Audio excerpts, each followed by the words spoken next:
जय हिंद। आज समझते हैं हम लोग 1962 के जो इंडो चाइना वार, जिसे इंडो साइनो वार कहा जाता है, उसमें भारत ने क्या क्या गलतियां की थी। देखिए, जिस तरह से इंडिया के रहने वाले को इंडियंस कहते हैं, आयरलैंड के रहने वाले को आयरिश कहते हैं, पाकिस्तान में वाले को आतंकवादी कहते हैं, उसी तरह चाइना में रहने वाले को साइनो कहते हैं।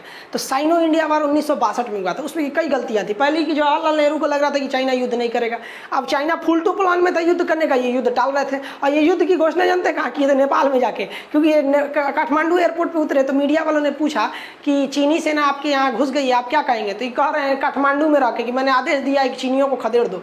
अब चाइना तो चाह ही रहा था कि आप कोई गलती करिए, और नेपाल में है। आप खुद सोचिए कि आपकी खुफिया एजेंसी क्या कर रही है कि आपके देश पर हमला होने वाला है, उस समय आप नेपाल में हैं। और कृष्णा मेनन उस समय लंदन में थे। हाँ भाई, रक्षा मंत्री लंदन में है, प्रधानमंत्री नेपाल में।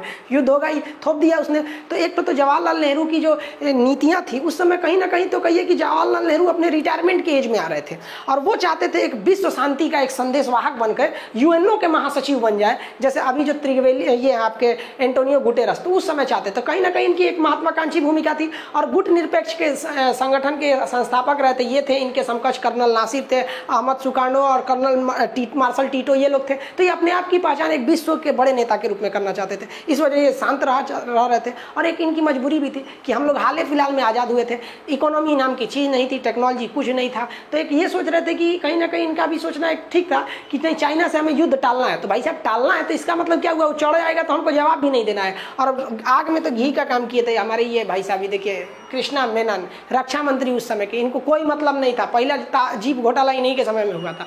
इन्होंने कहा कि एयरफोर्स और नेवी को तो आगे ही नहीं बढ़ने दिया। एयरफोर्स ने कहा कि अगर आप एयरफोर्स आगे बढ़ेगी, नेवी आगे बढ़ेगी तो